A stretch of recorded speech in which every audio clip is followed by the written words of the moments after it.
Alléluia. Il y a un jeune homme qui a 11 ans, qui s'appelle Laurens Simon, qui est belgo-néerlandais et qui a été diplômé en physique. C'est l'un des plus jeunes diplômés au monde. Il a un QI, un quotient intellectuel exceptionnel. Et il a 11 ans et là, il est en train de préparer son master pour être dans la physique particulièrement. Mais il a une chose qu'il est en train de travailler. À son âge, il a une particularité pour le domaine de l'immortalité. Et je vous l'avais déjà dit ici, comme vous le savez, les plus grands scientifiques du monde, aujourd'hui, travaillent sur des thématiques qui sont des thématiques assez spéciales. On travaille et on lutte contre le vieillissement. C'est vrai que les firmes comme L'Oréal, comme les cosmétiques travaillent déjà dans ça. Il y a des opérations que vous voyez, notamment avec la Turquie qui a pris véritablement un grand essor. On ne va plus en Turquie maintenant pour le tourisme. On va en Turquie pour se refaire. Amen. C'est la réalité d'aujourd'hui. Et aujourd'hui, tous les scientifiques travaillent sur des thématiques comme l'immortalité. Je vous avais dit dernièrement qu'il y a une technique qu'on appelle la cryogénisation qui est en train d'être expérimentée. Et il y a des corps de plusieurs personnes, et même d'enfants, qui depuis 50 ans, 60 ans, 100 ans, sont conservés de façon intacte au travers de la cryogénisation, qui est une technique qui allie le froid avec des gaz, et tout ça dans l'objectif de travailler ce qu'on appelle le transhumanisme. Le transhumanisme, c'est la science qui permettrait à ce que l'homme puisse être mélangé à certaines composantes et à certains organes et lui permettre d'être à moitié homme, à moitié robot. Amen. Amen, amen. Ce que je vous dis est vrai, vous pouvez vérifier ça sur Google. Ce sont des choses réelles. D'ailleurs, vous le savez déjà, que l'invasion des robots, ça commence petit, parce qu'aujourd'hui, il y a des robots aspirateurs, il y a des robots qui tondent la pelouse, il y a des robots qui vous accueillent dans des réceptions d'hôtels, il y a des robots qui payent, au travers desquels vous payez vos courses. Donc, nous allons dans une société où l'intelligence artificielle va envahir, même dans l'Église. Est-ce que tu me suis? Et c'est important que tu sois éveillé par rapport à ces choses-là, parce que c'est le monde vers lequel on va. Et même si il y a toujours et il y aura toujours de la résistance, il y aura un moment où tu n'auras plus trop le choix. Si aujourd'hui, par exemple, tu es de ceux qui refusent catégoriquement d'avoir une carte bleue, j'ai envie de dire bon courage. Parce que le monde dans lequel on vit aujourd'hui, si tu n'as pas de compte bancaire, si tu n'as pas de carte bleue et que tu résistes jusqu'à dire moi je travaille qu'avec les billets, eh bien sache que d'ici quelque temps les billets n'existeront plus. Alléluia. C'est l'objectif de tout faire pour dématérialiser la société et le monde dans lequel nous vivons. Donc j'essaye de dire par là qu'en tant que Christ, en tant que chrétien, nous ne devons certes pas nous conformer au monde, mais nous devons vivre avec notre temps. Et nous devons comprendre qu'il y a des enjeux au travers desquels on ne peut pas passer. Si tu veux encore exister en 2025, en 2030, en 2035, il y aura des choses que tu seras presque obligé de faire parce que autrement, tu ne pourras plus vivre. Tu ne pourras plus payer des choses. Tu ne pourras plus acheter certaines choses. Ici, je ne suis pas en train d'encourager les hommes et les femmes à embrasser la marque de la bête et toutes ces choses-là. Mais je dis juste que, arrivé un certain temps, ce que tu critiques aujourd'hui, la crypto-monnaie, tout, ça va arriver. Et tu seras payé comme ça. Et tu paieras aussi avec ces monnaies-là. Est-ce que quelqu'un me suit? Donc, la sagesse, c'est de comprendre qu'il faut, même si tu n'es pas à fond dedans, commence déjà à mettre un œil. Parce qu'il arrivera un temps où tu vas ressembler à un papy, une mamie, où des jeunes de 10 ans vont s'asseoir à côté de toi et vont t'expliquer la vie. Ils vont t'expliquer comment est-ce qu'on rentre dans certains systèmes et comment est-ce qu'on fait telle ou telle chose. Est-ce que quelqu'un me suit? Souvenez-vous qu'à l'époque du Covid, je me souviens, je disais ça à mon fils hier, il y avait beaucoup, même de serviteurs de Dieu, qui critiquaient Facebook, qui critiquaient les réseaux sociaux, qui critiquaient les nouvelles technologies de vidéo, etc. Et puis le Covid est arrivé.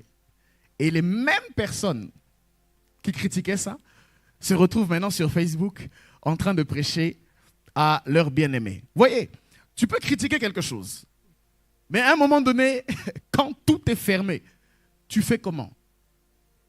Tu fais comment? Est-ce que tu me suis? Donc nous travaillons, nous sommes dans cette époque où il y a beaucoup de choses qui ont évolué, techniquement parlant. Je voyais dernièrement qu'il y a une science aujourd'hui, des techniques même pour rendre la vue aux aveugles. Est-ce que quelqu'un a déjà vu ça? Oui. Au travers des nouvelles technologies, au travers des opérations avec des rayons, je ne sais pas comment ils font, mais il y a des aveugles qui ont pu recouvrir la vue. Tu me suis? Donc quand tu vois ça, c'est vrai que ce n'est pas encore des choses qui sont avérées, qui sont à 100% sûres, mais comprenons ensemble que nous sommes dans un monde qui évolue et dans lequel ce qui était impossible hier va devenir possible parce que la science est devenue le nouveau Dieu. Certaines des maladies qu'on n'arrivait pas à traiter hier, on les traite aujourd'hui. Hier, on mourait de la grippe. Hier, on mourait de la gastro. Et d'ailleurs, même aujourd'hui encore, dans certains pays éloignés, il suffit juste d'attraper l'angine et c'est un danger de mort. Mais dans certains autres pays, les mêmes problèmes et les mêmes pathologies n'ont pas le même risque. Ce qui veut dire qu'il faut s'attendre à ce que demain, le cancer, le sida et peut-être d'autres maladies dites incurables soient guéries au travers de la science. Ce qui nous amène à nous interroger aussi, parce que si je peux être guéri par la science, ou si la science apporte toutes les solutions dont j'ai besoin, pourquoi est-ce que moi qui ne crois pas en Dieu, prierai-je? Puisque, entre guillemets, j'obtiens les mêmes résultats. Ce que j'essaye de dire, c'est qu'il arrivera un temps où même ceux qui sont élus préféreront s'appuyer sur la science ou sur les choses qu'ils considèrent être plus sûres. Ce qui va emmener une confusion, puisqu'on ne saura plus, est-ce que ça vient de Dieu? Est-ce que ça ne vient pas de Dieu? Le problème ne sera plus là, la question ne sera plus à ce niveau. La question sera, est-ce que ça marche? Et du moment où ça marche, que ça vienne de Dieu ou que ça ne vienne pas de Dieu, j'adhère. C'est comme ça que plusieurs, des fois dans nos générations précédentes, ou des fois même dans cette génération, ont été chercher des choses qu'on ne va normalement pas chercher chez les occultistes. Les gens sont allés chercher des enfants. Les gens sont allés chercher des mariages chez le marabout, chez le sorcier. On est allé chercher des choses assez spécifiques. Et dans certains cas, ils les ont trouvées. Mais à quel prix? La question que je nous pose, c'est qu'il va arriver, ou le contexte que je nous pose, c'est qu'il va arriver un temps où la confusion va régner à tel point qu'on ne saura plus qui est qui fait quoi. Et dans cette confusion, bien-aimés, le Seigneur veut nous dire, que quand le blé et l'ivraie, qui se ressemblent, vont pousser en même temps, il y aura des insignes qui permettront d'établir la différence. Et c'est de cette différence dont j'aimerais parler aujourd'hui, puisque le grand thème de ces 2 dimanches, c'est par le Saint-Esprit. Dis avec moi, par le Saint-Esprit. Dis-le bien avec moi, par le Saint-Esprit. C'est par le Saint-Esprit et uniquement par lui que nous pourrons déterminer la différence des choses. Alléluia. Dans les Écritures, plus de 31 fois, nous avons cette expression par le Saint-Esprit. Et précisément dans la Nouvelle Alliance, dans le Nouveau Testament, nous voyons que tout ce qui a été fait sur la terre par le Père et au nom de Jésus, l'a été par le Saint-Esprit. Nous voyons que c'est par le Saint-Esprit que Jésus a été rempli, que c'est par le Saint-Esprit qu'il a opéré des miracles, que c'est par le Saint-Esprit qu'il a chassé des démons, que c'est par le Saint-Esprit qu'en avançant, il a guéri des malades. C'est toujours par le Saint-Esprit qu'il a été ressuscité des morts. C'est encore par le Saint-Esprit qu'après être ressuscité, il a donné des ordres aux apôtres dans Actes chapitre 1. C'est par le Saint-Esprit que l'Église est née. Tout a été fait par le Saint-Esprit. Amen, amen. Et les sous-thèmes que j'aimerais développer pour briser l'emprise de la confusion dans ce monde actuel et à venir. La première des choses, c'est que le Seigneur veut nous parler de ce que seul le Saint-Esprit peut dire ou déclarer. C'est le sous-thème de mon message. Les choses que seul le Saint-Esprit peut déclarer et établir. Alléluia. Alléluia. C'est-à-dire que il n'y a rien ni personne d'autre qui peut déclarer et qui peut établir ce dont nous allons parler que le Saint-Esprit lui-même. Est-ce que quelqu'un m'a donné un bon amen? Rien ni personne d'autre. Il y a des choses, bien-aimées, qu'on pourra imiter, même dans l'Église. Mais il y a des choses que seul le Saint-Esprit peut déclarer et établir. Oui. Il y a des choses qu'on pourra dire, qu'on pourra même faire. Mais il y a des choses que seul le Saint-Esprit pourra accomplir. Et c'est ce qui nous permettra, dans les temps présents et à venir, d'établir la différence et de préserver l'Église du feu étranger. Est-ce que quelqu'un m'a donné un bon amen ici? 1 Corinthiens chapitre 12 verset 3, nous allons nous le tenir debout s'il vous plaît pour lire ce passage de l'Écriture. Je vais demander aux médias de nous aider. 1 Corinthiens chapitre 12 au verset 3. D'abord, est-ce que tu es avec moi ce matin? Je te demande un peu d'attention. Est-ce qu'on peut y aller ensemble? On peut y aller? 1, 2, 3.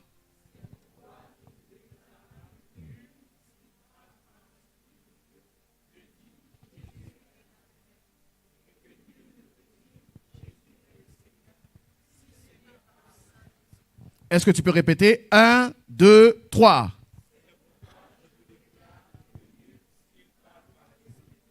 Oui. Oui.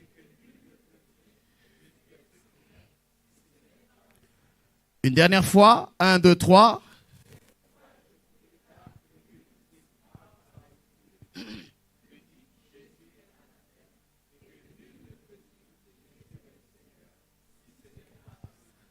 Parole du Seigneur, on acclame la parole et on s'assoit.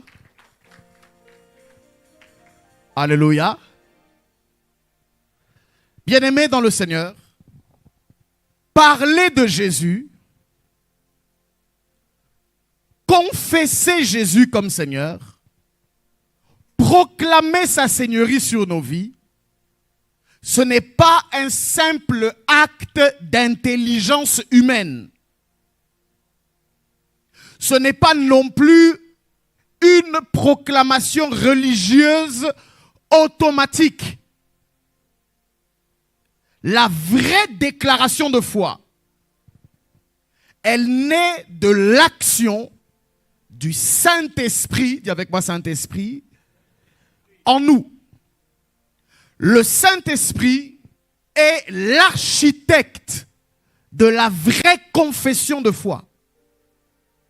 Sans le Saint-Esprit, nos paroles sont vides. Sans le Saint-Esprit, nos paroles sont vides de sens. J'aimerais développer avec vous 4 choses que seul le Saint-Esprit peut révéler, déclarer, établir. La première des choses, bien-aimés, qui permettra aux uns et aux autres de reconnaître l'action du Saint-Esprit, c'est que premièrement, le Saint-Esprit est le seul qui peut révéler la seigneurie de Jésus-Christ dans la vie d'une personne. Le livre de Jean chapitre 16, à partir du verset 13 jusqu'au verset 14, nous dit que quand le consolateur sera venu, l'Esprit de vérité, dis avec moi l'Esprit de vérité, la Bible déclare qu'il vous conduira dans toute la vérité. Car il ne parlera pas de lui-même, mais il dira tout ce qu'il aura entendu et il vous annoncera les choses à venir. Que faut-il comprendre ici, bien-aimés? Que c'est le Saint-Esprit, dis avec moi le Saint-Esprit, c'est seul le Saint-Esprit qui peut ouvrir les yeux d'une personne pour que cette personne reconnaisse qui est Jésus. Parce que sans la révélation de qui est Jésus, Jésus, pour beaucoup, reste un simple personnage historique. Alléluia. Qui est Jésus pour toi? Qui est le Seigneur Jésus-Christ pour ta vie? Bien-aimé, c'est une question plus qu'importante. Parce que ce qui est bizarre, c'est qu'au travers des conversations qu'on a des fois avec les uns et avec les autres, nous voyons tous à l'église, nous levons nos mains, nous prions le Seigneur, nous adorons Dieu, quelquefois avec intensité, quelquefois avec larmes. Mais étrangement, on se rend compte au travers des différents échanges qu'on a les uns avec les autres, qu'en réalité, la seigneurie de Jésus n'est pas établie dans les cœurs.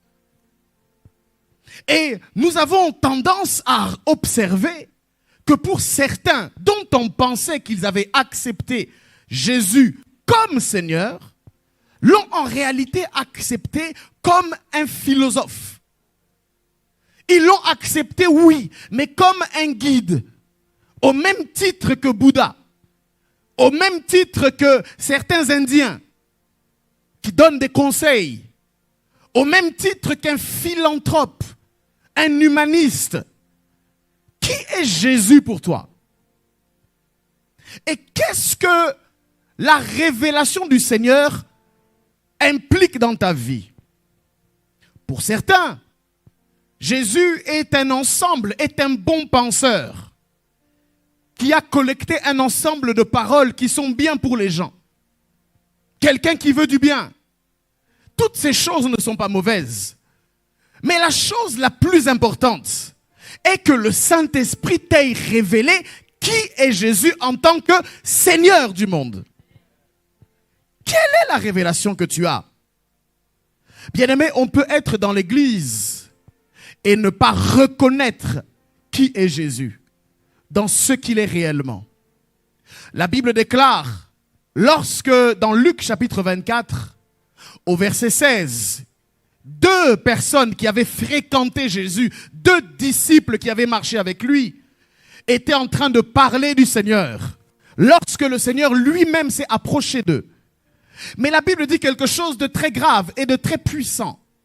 On dit que même si Jésus était en train de marcher avec eux, la Bible déclare que leurs yeux étaient comment? Empêchés de quoi? Le reconnaître. Ils marchaient avec le Seigneur. Ils parlaient avec le Seigneur. Ils échangeaient avec le Seigneur. Ils avaient à ce moment une communion particulière avec le Seigneur. Et pourtant, leurs yeux étaient empêchés de le reconnaître. Qu'est-ce qui empêche tes yeux de reconnaître la Seigneurie de Jésus? Qu'est-ce qui empêche nos vies de reconnaître qui est réellement le Seigneur? Pas par rapport à ce que tu penses, mais par rapport à ce qu'il est réellement. Est-ce que quelqu'un me suit? Un jour, les disciples parlent avec Jésus et Jésus parle avec les disciples. Et l'un d'entre eux, Thomas, va prendre la parole. Et Thomas va être suivi par Philippe, qui va lui dire, Seigneur, montre-nous le Père, et cela nous suffit. Et la Bible va dire dans Jean chapitre 14, au verset 8 à 9, Jésus va lui dire, il y a si longtemps que je suis avec vous, Philippe, et tu ne m'as pas connu. Je vous pose une question. Qui a répondu à Philippe? Qui a répondu à Philippe? Dans ce texte, remets le passage d'avant, le verset d'avant. Philippe lui dit, Seigneur, montre-nous le Père, et cela nous suffit. Qu'est-ce que la Bible déclare? Jésus lui dit, il y a si longtemps que je suis avec vous, et tu ne m'as pas connu, Philippe. Qui a répondu à Philippe? Qui a répondu? Répondez-moi. C'est Jésus. Il est écrit, Jésus lui dit. Mais moi, je vais vous dire que ce n'est pas Jésus qui a répondu.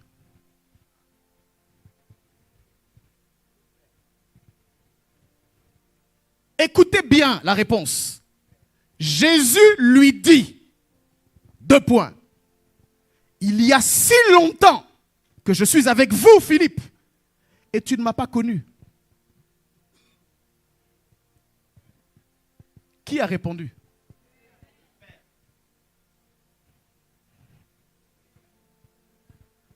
Vous voyez? Philippe a dit, montre-nous le Père, en parlant à Jésus.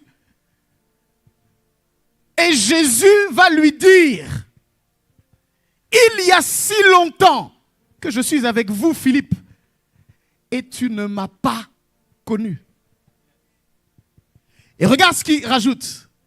Celui qui m'a vu a vu le Père. Comment dis-tu? Montre-nous le Père. C'est là où, je te dis, il y a des choses que seul le Saint-Esprit peut dire. Ici, c'est Jésus qui a répondu avec sa voix. Mais évidemment que c'est le Père qui a parlé. C'est le Père qui a dit à Philippe, Philippe, il y a si longtemps que je suis avec vous, tu ne me connais pas. Tu ne m'as pas connu. Tout ce que Jésus faisait, il le faisait par le Saint-Esprit.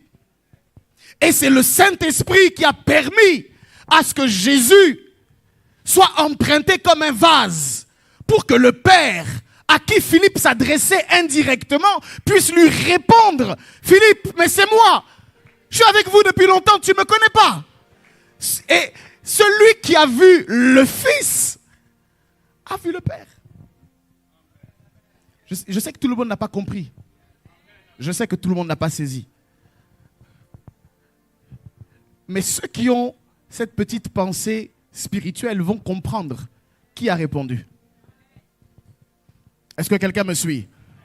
Tu dois chercher la communion avec le Saint-Esprit pour grandir dans la révélation de Christ. Il faut qu'il y ait des hommes et des femmes qui prennent le temps de prier. Seigneur, révèle-toi à moi. En fonction de qui tu es, révèle-toi davantage. Alléluia. La deuxième chose, bien-aimés, que le Saint-Esprit seul peut faire et peut provoquer, pratiquer dans la vie d'une personne, c'est de permettre de confesser Jésus dans la vérité. Alléluia. Le Saint-Esprit seul donne la force de confesser Jésus dans la vérité. Romains chapitre 10, verset 10 nous dit, « Car c'est du cœur que nous parvenons, c'est en croyant du cœur qu'on parvient à la justice, et c'est de la confession de notre bouche que nous parvenons au salut. » Dire Jésus est Seigneur n'est pas un slogan. Alléluia.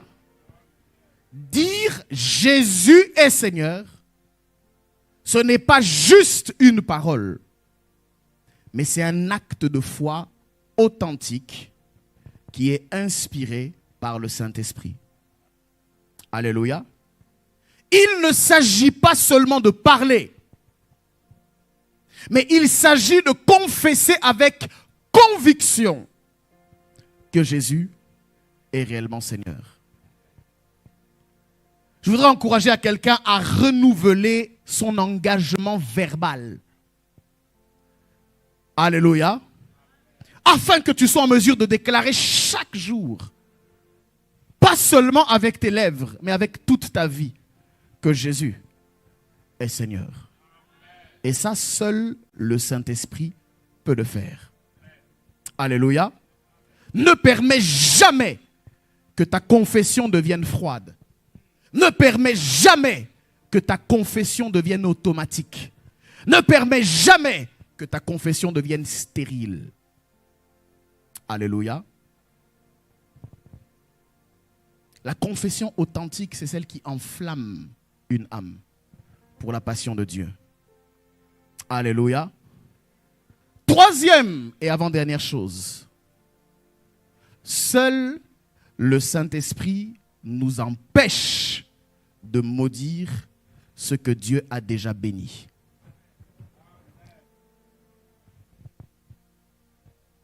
La Bible déclare dans 1 Corinthiens 12, verset 3, « Nul ne parlant par l'Esprit de Dieu ne peut dire « Jésus est anathème » ou « Jésus est maudit ». Personne qui est animé par le Saint-Esprit peut maudire ce que Dieu a déjà béni. C'est la raison pour laquelle, si Dieu t'a déjà béni et qu'une personne prétendant être inspirée par l'Esprit vienne contrarier cette bénédiction, comprend qu'elle ne vient pas du Seigneur. Alléluia. Alléluia. Je voudrais que tu examines tes paroles. Est-ce qu'elles glorifient Jésus? Est-ce que tes paroles sont remplies chaque jour de l'Esprit de Dieu pour bénir? Alléluia. Alléluia.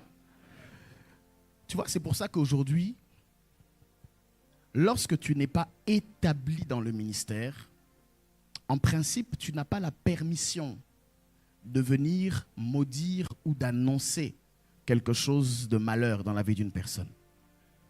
Pourquoi? Parce que nous n'avons pas été appelés à ça. Quand tu n'es pas dans l'office ministériel, tu es appelé à bénir. Tu es appelé à intercéder. Tu as fait un rêve sur quelque chose de négatif, intercède. Amen. Intercède. Tu as vu un malheur, prie.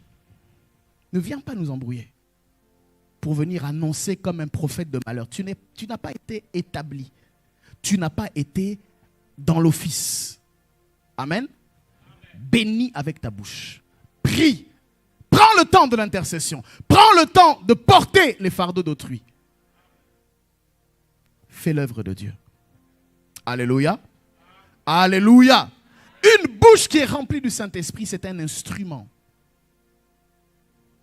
Yes. De la gloire de Dieu. Quatrième et dernière chose, avant que nous puissions prier et clôturer. Seul le Saint-Esprit peut établir la seigneurie de Jésus dans toute ta vie. Alléluia. Il n'y a que le Saint-Esprit qui peut faire ça. Regarde ce qui est écrit dans 2 Corinthiens chapitre 3 verset 17. On dit, or, le Seigneur, c'est l'Esprit. Et là où est l'Esprit du Seigneur, là est quoi? La liberté. Donc, confesser Jésus, ce n'est pas juste le dire. Confesser Jésus, c'est aussi le vivre. Est-ce que quelqu'un me suit? Le Saint-Esprit travaille pour faire de la Seigneurie de Jésus une réalité pratique. Oui, une réalité pratique. Une réalité vécue. Une expérience vivante. Dans toutes les dimensions de ta vie et de la mienne. Est-ce que tu me suis là où tu es? Il faudrait que nous ayons la culture d'inviter Jésus à se sentir à l'aise dans nos cœurs. Parce qu'en réalité, c'est tout ce qui compte. Tu peux avoir des défis.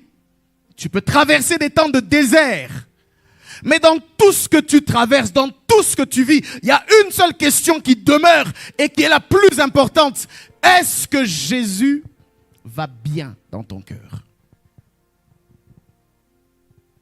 Est-ce qu'il est à l'aise dans ta vie? Est-ce que tu lui as laissé toute la place pour qu'il soit chez lui? Et non pas qu'il se sente étranger chez toi. Alléluia. Il faut laisser le Saint-Esprit faire de toi un témoignage vivant. Amen. À partir de l'autorité de Christ, qu'il soit établi. Et ça, il n'y a que le Saint-Esprit qui peut le faire. Aucune science développée ne peut faire ça. Aucun être humain ne peut produire ça dans la vie d'un autre. Aucune prédication ne peut maintenir cette vérité dans la vie d'une autre personne. Aucune religiosité, aucune pratique ne peut amener à cela. Seul le Saint-Esprit peut le faire. Alléluia. Aujourd'hui, le Saint-Esprit t'appelle à plus. Plus qu'hier.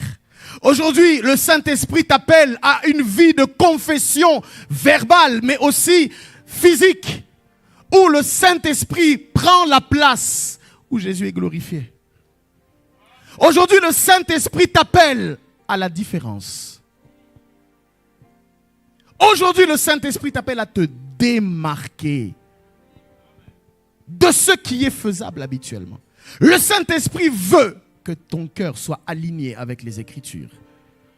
Le Saint-Esprit est en train de te préparer pour la puissance en parole, mais aussi la puissance en œuvre à partir de maintenant. C'est pourquoi la Bible déclare, si nous vivons par l'Esprit, marchons aussi selon l'Esprit. Et tout ce que nous sommes en train de faire actuellement, et même pendant le jeûne, nous avons pris le temps d'expliquer que l'une ou les deux volets majeurs que Dieu vise lorsqu'on le reçoit, c'est premièrement de nous appeler et nous amener à la ressemblance. Et deuxièmement, nous amener à l'opération. Être comme Christ, faire comme Christ, ressembler à Christ, opérer comme Christ, avoir le caractère de Christ, mais fonctionner aussi comme Christ. Réfléchir comme Christ, parler comme Christ, penser comme Christ, mais agir comme lui. Être et faire, ce sont les deux volets. Ce sont les deux choses que le Saint-Esprit poursuit au travers de nos vies. Lorsqu'il fait l'entrée dans ton cœur, ce sont ces deux choses auprès desquelles il soupire. Et c'est le plus grand travail qu'il a à effectuer, bien-aimé. Le plus grand travail, c'est de t'amener à la ressemblance. Le plus grand travail, c'est de t'amener à manifester le fruit de l'Esprit. Pour que la patience de Christ, l'amour de Christ, la joie de Christ, la paix de Christ, pour que la tempérance de Christ, la bonté de Christ, que tu la vives, que tu la diffuses, qu'on voit en toi l'image du Fils de Dieu, que l'on constate en toi la différenciation, que l'on puisse voir en toi Dieu fait homme, que l'on puisse vivre en toi l'incarnation du Fils, que l'on puisse vivre le roi des rois. Qu'en te regardant, on se fasse une idée claire de ce que Dieu est sur la terre. Qu'on se fasse une idée claire du mystère de la nouvelle création. Dieu dans l'homme. L'homme fait Dieu. Ce mélange spécifique dans lequel on peut sentir la divinité, mais en même temps la délicatesse de l'humanité. Paul parlait de ce trésor que nous portons dans un vase de terre, dans lequel nous avançons pour la ressemblance du Fils du Dieu vivant. Mais la Bible ne s'arrête pas là, car toute personne qui manifeste le fruit de l'Esprit doit aussi manifester les dons de l'Esprit. Tu ne peux pas être comme Christ et fonctionner comme tout le monde. Tu ne peux pas entendre comme Christ et agir comme tout le monde. Il y a une différence qui est attendue de toi. C'est la raison pour laquelle celui qui marche comme Dieu fonctionnera comme Dieu. Tu marcheras avec la guérison. Tu marcheras avec la délivrance. Tu seras sur la terre un point Wi-Fi du ciel. Chaque fois qu'on te regardera, il faut qu'on trouve en toi un point de contact que l'on peut juste toucher pour avoir une idée de qui est Dieu. Je parle à des Elohim, je parle à des hommes et des femmes qui veulent marcher selon l'Esprit, fonctionner selon l'Esprit, vivre selon l'Esprit. Oh, que l'Esprit fasse son œuvre en toi, qu'il fasse son œuvre en moi. L'Esprit du Dieu vivant, des choses que seul lui peut faire, des choses que seul lui peut opérer. C'est ce pourquoi nous vivons. La ressemblance.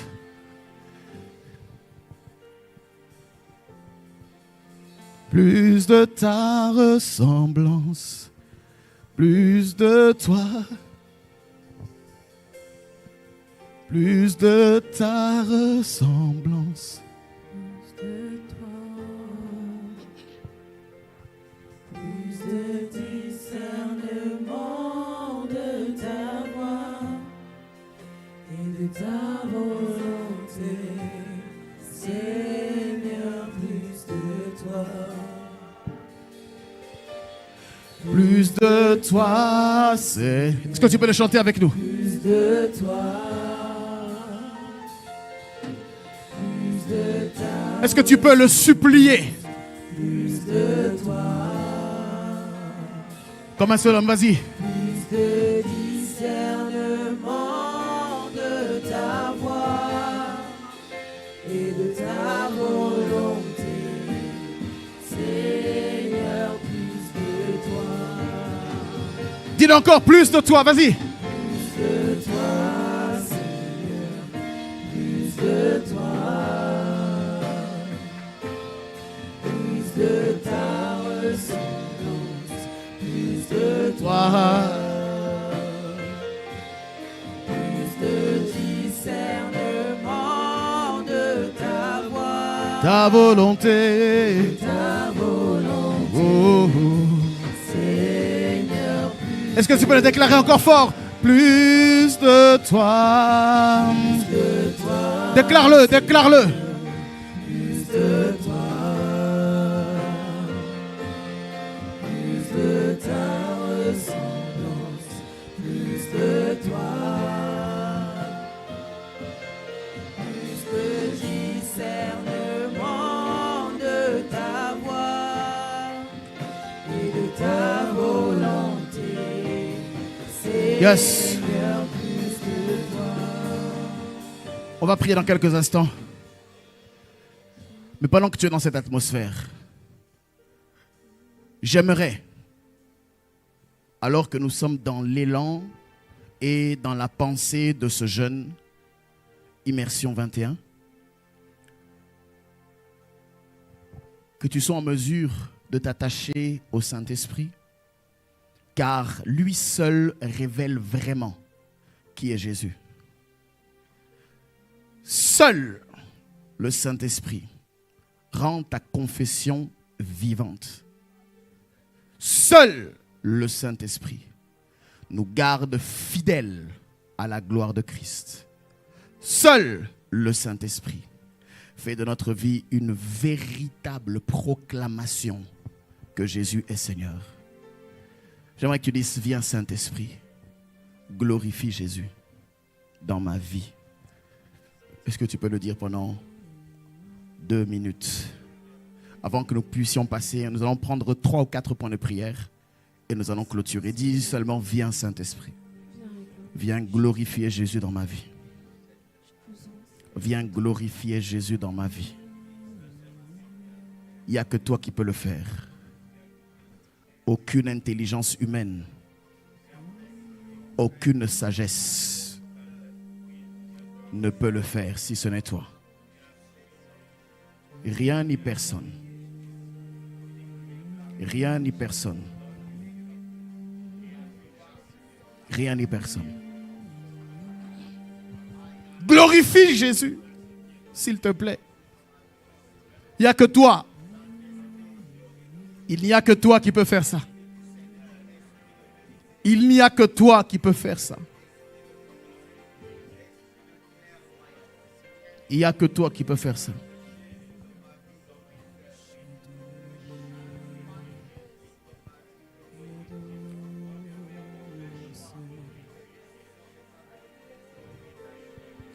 Les médias, vous allez me prendre Jean chapitre 16, verset 14.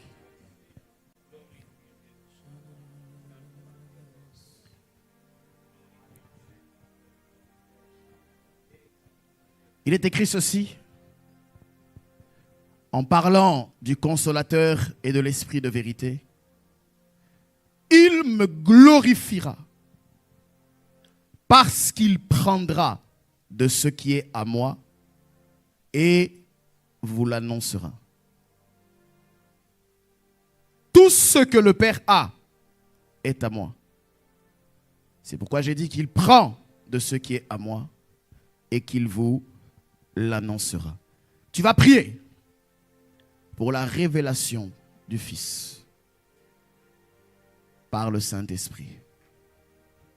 Tu vas dire Saint-Esprit, Saint-Esprit, Saint-Esprit, il est écrit que tu prendras ce qui est au Père, ce qui est à Jésus, et que tu nous l'annonceras. Que tu nous l'annonceras. Parce que tu ne parleras pas de toi-même. Tout ce que le Père a est au Fils. Et tout ce qui est au Fils, tu le prends et tu nous l'annonces. Annonce-nous les choses présentes et aussi les choses à venir.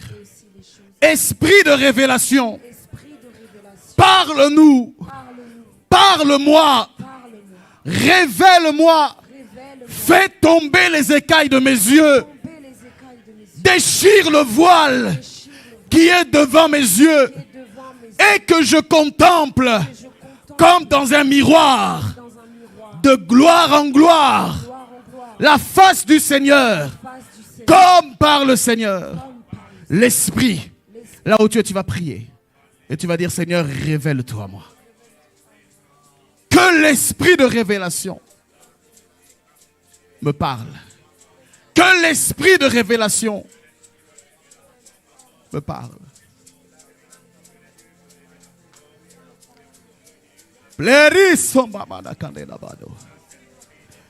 Il est écrit, les choses cachées sont à l'Éternel notre Dieu, mais les choses révélées sont à nous et à nos enfants à perpétuité, afin que nous mettions en pratique toutes les paroles de cette loi. Éternel, par ton esprit, révèle-moi. Révèle-moi ton Fils. Révèle-moi l'image du Fils, Seigneur. Il n'y a que toi qui peux le faire. Il n'y a que toi, Seigneur. Il n'y a que toi, Seigneur. Il n'y a que toi, Seigneur. Oui, prie, prie que l'esprit de révélation, l'esprit de révélation, l'esprit de révélation, l'esprit de révélation, l'esprit de révélation, esprit de révélation, esprit de révélation. Aucun conte, aucun récit, aucune histoire ne peut me révéler qui tu es. Il faut une rencontre, j'ai besoin de cette rencontre. Révèle-toi à moi. Saint-Esprit, révèle Jésus. Révèle Jésus. Révèle Jésus. Révèle Jésus. Révèle Jésus. Révèle Jésus. Eli preto fora bana bagana bas. La ron e refere que na prendre lo rabagana. Te preconri empledo babada vakari e de lo azan. La rampara babada ba e lo zori. Demande une révélation fraîche. Une révélation fraîche. De qui est Jésus par le Saint-Esprit. Une révélation fraîche de qui est le Seigneur, le Messie, par le Saint-Esprit.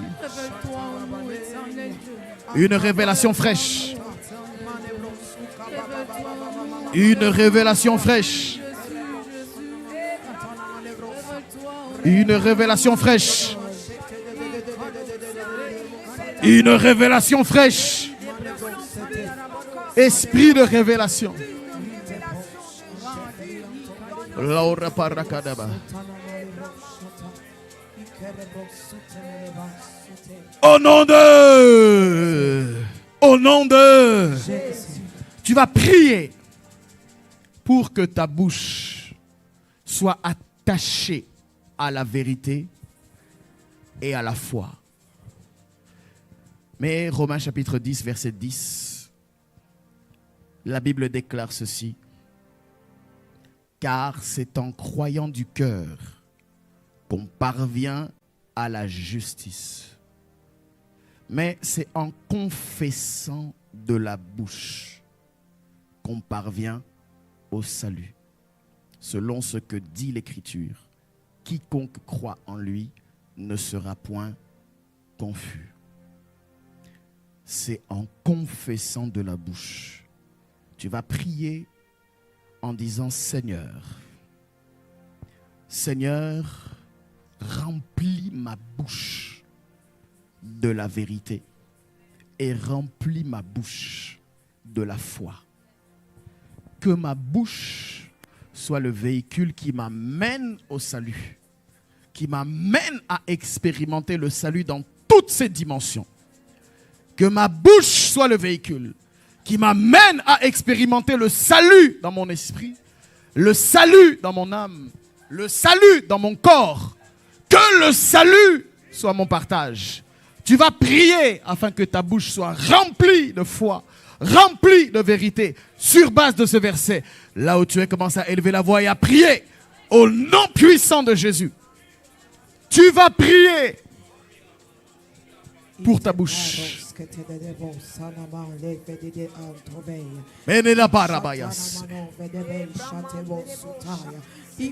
Que ma bouche, que ma langue soit comme la plume d'un habile écrivain. Oh la brassa quand l'élevéré emanda yada. Complet prêter son candela d'avant. Priez pour que ma bouche.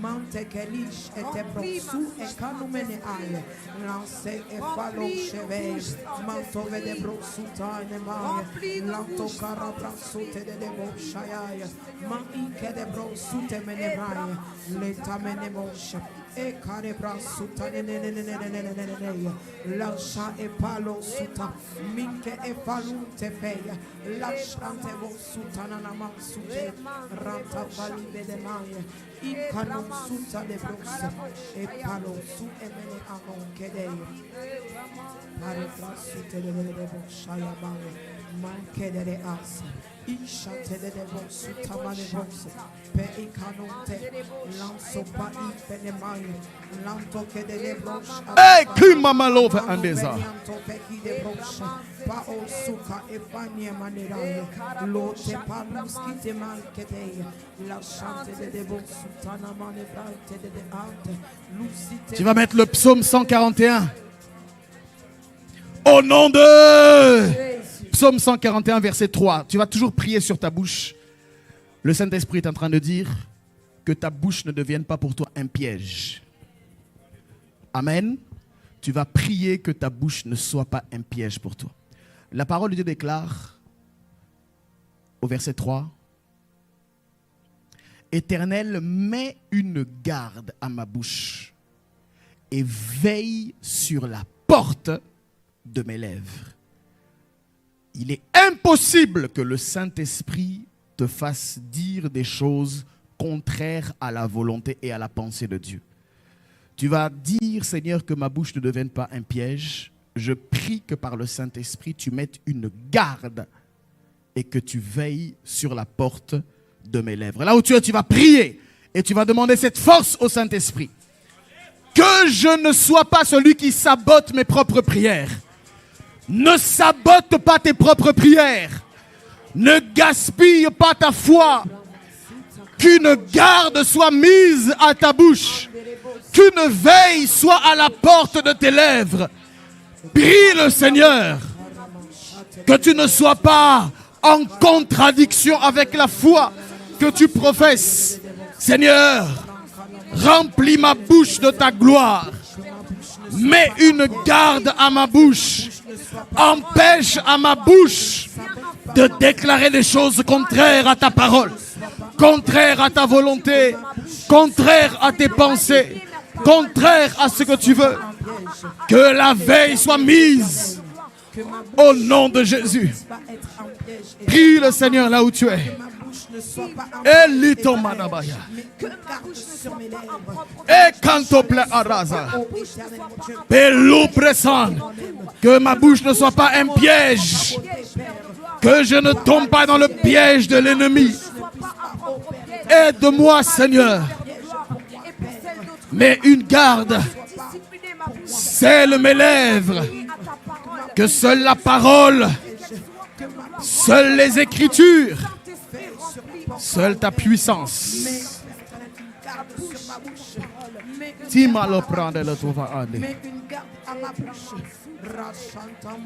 Les pekambada andevoles. Kepan lobesiva andelo preleva. J'ai besoin de toi. Que je ne puisse pas être Saint-Esprit. pour moi-même. Que je ne puisse pas détruire Saint-Esprit. construit par mes paroles. Que je ne puisse pas Saint-Esprit. que je ne puisse pas détruire par mes paroles ce que nous construisons dans le secret. Que je ne puisse pas m'auto-saboter. Saint-Esprit. À ma bouche. Mets une garde à ma bouche. Mets une garde à ma bouche. Mets une Mais garde au nom de à ma Jésus. bouche. Chat et palo sous ton amarre vrele de bouche. Au nom de... Je ne t'entends pas. Au nom de... Le verset 10 de Matthieu chapitre 6 nous dit que ton nom soit sanctifié. Que ton règne vienne dans ma vie. C'est le dernier sujet de prière. Tu vas prier. Que le nom du Seigneur soit sanctifié dans ta vie. Pas seulement dans ta bouche, mais aussi dans tes actions. Pas seulement dans tes pensées, mais aussi dans tes accomplissements.